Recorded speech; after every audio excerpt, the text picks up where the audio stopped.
Bonjour à tous. Merci d'être déjà nombreux parmi nous de bon matin. Ça nous conforte dans l'idée que ce musée est aussi un lieu de recherche et pas seulement un lieu de diffusion du savoir.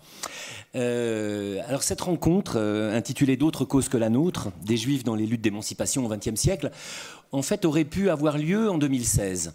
Vous vous en souvenez peut-être, pour ceux qui fréquentent régulièrement le musée, nous avions organisé cette année-là, 2015-2016, une grande exposition sur Moïse, figure d'un prophète. Et une des personnalités marquantes de l'exposition était le rabbin américain Abraham Joshua Heschel, qui est ce rabbin qu'on voit dans les photos des grandes marches pour les droits civiques, compagnon de route de Martin Luther King, et qui, à côté de Martin Luther King, porte les rouleaux de la Torah dans leur manteau au premier rang de la manifestation. Ce sont des images extrêmement puissantes et émouvantes de cet engagement des Juifs américains aux côtés des Noirs dans la lutte pour les droits civiques. Mais comme le programme vous le dit, aujourd'hui c'est en fait à Adolfo Kaminski que nous devons l'impulsion, enfin l'étincelle qui nous a amené à organiser ce colloque. Alors le colloque s'inscrit en marge de cette exposition que vous avez traversée et peut-être déjà visitée les uns et les autres, puisqu'elle est déjà ouverte depuis plusieurs mois. Alors je reviens peut-être un instant, avant de laisser la parole à Judith Lindenberg qui a conçu ce colloque, sur la personnalité, le parcours singulier d'Adolfo, qui est né en 1925 à Buenos Aires. Je dis est parce qu'il est toujours parmi nous. Il est malheureusement pas là aujourd'hui, mais nous avons eu le plaisir de l'accueillir à plusieurs reprises dans l'auditorium. Donc il naît en 25 à Buenos Aires de parents juifs russes. Ses parents s'installent en 1932 à Paris après des pérégrinations un peu compliquées et un retour vers l'Europe par la Turquie. Et en 1938, la famille s'installe à Vire, dans le Calvados, où, dans des conditions très, très difficiles, Adolfo apprend le métier, comme apprenti, de teinturier. Et ça va être décisif parce que c'est ses connaissances en chimie qui vont faire que, après donc ils sont arrêtés en 1943, toute la famille est arrêtée et internée à Drancy, et libérée parce qu'Argentine, un peu en dernière minute, Kaminski va rentrer dans la résistance et va devenir un extraordinaire faussaire qui va fabriquer des faux papiers, et que la résistance va repérer précisément en raison de ses qualités de chimiste et sa compétence à notamment décolorer les encres. Il en parle de manière extrêmement savoureuse.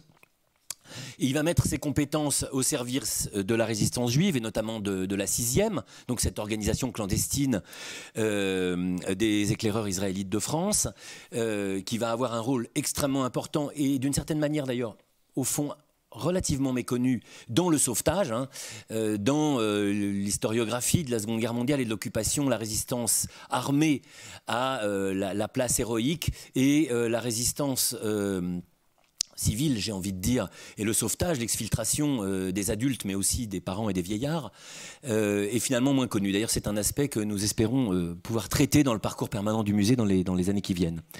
Il va aussi ensuite travailler pour les services secrets de l'armée française entre 1944 et 1945 pour fabriquer des faux papiers pour les espions français qui traversent les lignes allemandes avant la capitulation. Et puis il va travailler pour la Haganah et contribuer à faire des faux papiers pour les Juifs qui partent pour la Palestine, puis pour la Palestine. On est avant la création de l'État d'Israël. Il va aussi travailler pour le groupe Stern. Vous verrez dans l'exposition, il y a une photo tout à fait fascinante de deux militants du groupe Stern en 1947 devant une colonne Maurice et un autobus avec une publicité pour la moutarde Amora. Sur la colonne Maurice, je crois qu'il y a une affiche d'Edith Piaf. Ça date véritablement la photo. C'est assez exceptionnel, ces photos de la clandestinité. Et alors, une des singularités d'Adolfo Kaminski, c'est qu'il a tout à fait refusé la violence et que donc il n'est pas rentré dans la logique violente du groupe Stern, même si un temps il leur a fait les faux papiers. Et puis dans la foulée, je dis ça de mémoire, mais il va travailler pour les réseaux Janson, donc des porteurs de valises du FLN algérien. Et puis c'est moins connu pour les réseaux d'Henri Curiel d'aide aux militants du tiers-monde. Alors, pour ceux qui ne s'en souviennent pas, Henri Curiel, c'est un juif égyptien, né en 14, chassé d'Égypte par le roi Farouk en 50, qui s'installe en France, qui est de nationalité italienne, mais parfaitement francophone, et qui va être l'un des grands organisateurs de ces réseaux d'aide au mouvement de libération du tiers-monde, qui sera assassiné en 78. On n'a jamais su par qui, et auquel, dans les années 2000, Gilles Perrault a consacré un beau livre qui s'intitule « Un homme à part ». Et donc de ces 30 années de fabrication de faux papiers et ces 30 années de, entre guillemets, clandestinité, pendant ces années, Kaminski va faire des photos avec beaucoup de talent, mais pour rester clandestin, on pourrait dire c'était sa vocation par essence, il ne va pas les montrer. Et donc l'exposition que nous organisons va être l'une des premières et va permettre de découvrir cette œuvre de photographe.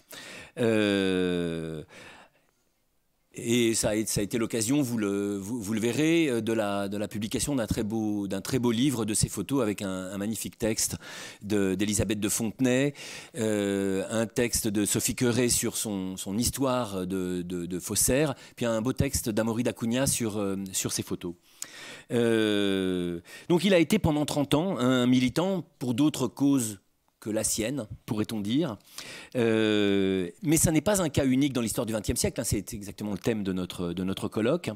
Et donc ça nous a semblé intéressant, effectivement, d'élargir la problématique à d'autres. Alors que dire de plus? C'est un parcours hors norme, hein, par la constance de cet engagement, par les risques pris. C'est d'ailleurs tout à fait exceptionnel de penser qu'il ait pu rester clandestin pendant une trentaine d'années. Dans l'histoire de la clandestinité, de l'espionnage, je ne crois pas qu'il y ait d'équivalent en termes de durée, en tout cas.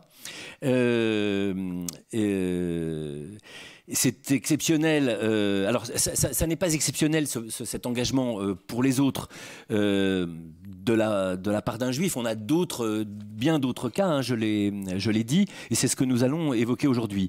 On peut citer l'action d'autres intellectuels juifs français contre la torture en Algérie. Hein. On consacrera au printemps une soirée à Pierre Vidal-Naquet, hein, dont on se souvient de l'ouvrage La République et la torture. J'ai évoqué Henri Curiel. On pourrait trouver bien d'autres exemples et les chercheurs que Judith Lindenberg a réunis aujourd'hui les évoqueront. L'idée, c'était d'approfondir ce phénomène comme faisant partie de l'histoire des Juifs au XXe siècle et d'explorer les motifs, les motivations qui sous-tendent cet engagement, explicitement ou implicitement, hein, pour d'autres causes que la leur. Et d'essayer de voir derrière quelles sont les conceptions de la judéité qui sont revendiquées ou pas par ces militants. Alors je remercie vraiment tous les intervenants qui sont présents aujourd'hui.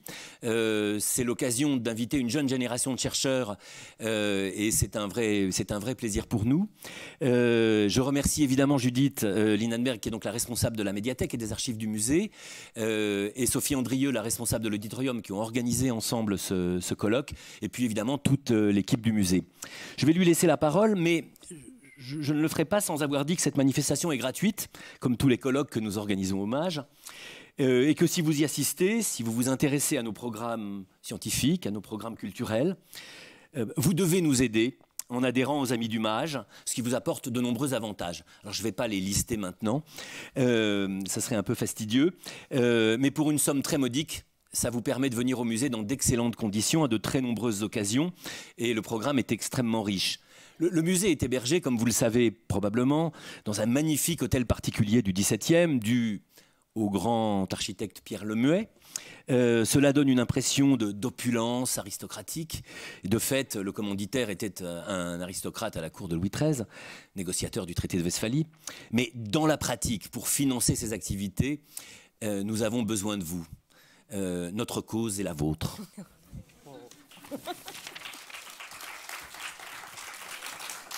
Voilà, je laisse la parole à Judith. Merci. Oui, donc avant de laisser la parole aux intervenants, je vais essayer d'esquisser quelques problématiques de cette journée. L'engagement des Juifs pour d'autres causes que la leur, qui apparaît de manière éclatante dans le parcours d'Adolfo Kaminski, résonne avec d'autres trajectoires et d'autres moments historiques sur lesquels il nous a paru intéressant de faire le point. D'une part, parce que ce sujet, s'il a été traité sous certains aspects précis, n'a jamais, me semble-t-il, été considéré dans son ensemble. Et d'autre part, parce qu'il est l'occasion de souligner des valeurs qui ont été associées à certaines formes d'identité juive et qui semblent parfois avoir été occultées, alors qu'elles font partie intégrante de l'histoire des Juifs au XXe siècle.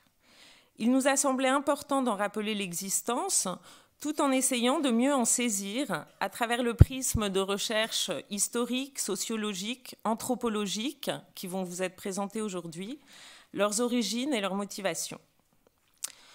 En effet, en lisant les écrits produits par nos intervenants sur ce thème, des constantes affleurent. Une remarque liminaire tient à la place qu'occupent les Juifs et leur histoire comme paradigme dans les luttes d'émancipation d'autres minorités opprimées. Cela vaut aussi bien pour les chercheurs que pour les acteurs de ces luttes. Et cela ressort en particulier, telle est mon impression, dans les Black Studies, où les rapprochements entre les trajectoires diasporiques des uns et des autres sont récurrents.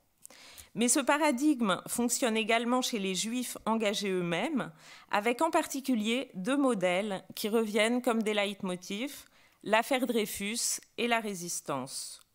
Ce sont deux moments clés de l'engagement pour les Juifs, un engagement qu'on pourrait dire pour leur propre cause, certes, mais avec déjà des présupposés universalisants préfigurant les combats futurs en faveur d'autres peuples opprimés. L'affaire Dreyfus apparaît dans de nombreux témoignages d'acteurs de ces luttes comme le moment fondateur de l'histoire, d'une histoire de l'engagement chez les Juifs contre l'injustice.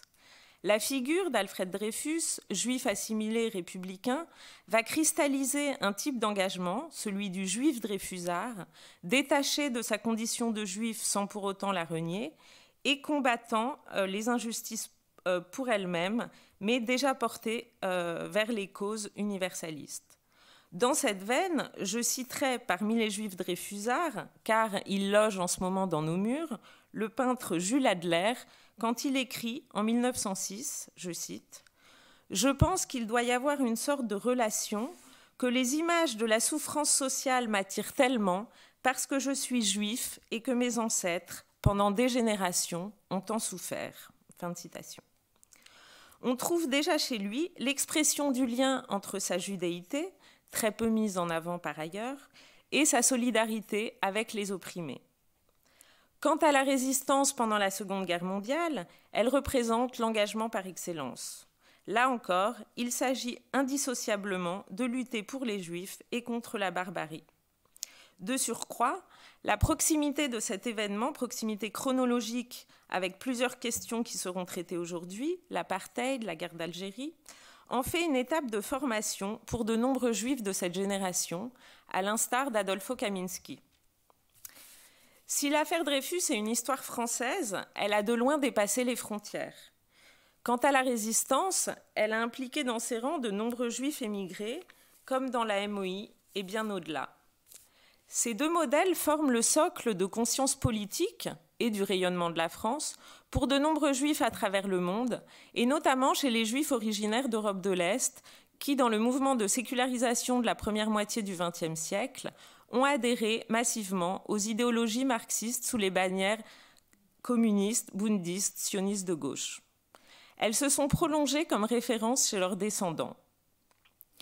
À propos de cet héritage, je voudrais conclure et ouvrir en évoquant deux figures absentes de ce colloque.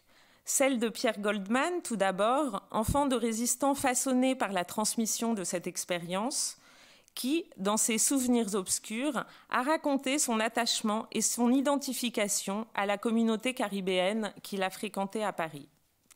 André Schwarzbart, ensuite, et sa femme Simone, dont les souvenirs viennent d'être publiés. Goldman et Schwarzbart symbolisent dans leur vie même ce lien fort entre juifs et noirs, dont il sera question dans la première session, et plus profondément une forme d'engagement qui est le sujet de notre colloque, puisque Goldman avait cherché à prendre part aux luttes révolutionnaires de décolonisation et que Schwarzbart avait signé le manifeste des 121 pour le droit à l'insoumission dans la guerre d'Algérie. Les formes d'engagement littéraire, ou plus généralement artistiques, auraient également pu avoir leur place dans ce colloque. Nous avons fait le choix, par souci de cohérence avec notre point de départ, la trajectoire d'Adolfo Kaminski, de nous en tenir au combat politique, même si toutes les formes d'engagement ont bien entendu une dimension politique. D'autres directions pourraient être explorées, comme la spécificité de l'engagement politique des Juifs dans certains événements, comme l'avait montré Florence Joshua à propos de mai 68, dans le colloque qui s'était tenu ici, Le judaïsme, une tâche aveugle dans le récit national, ou l'engagement pour des causes sociales.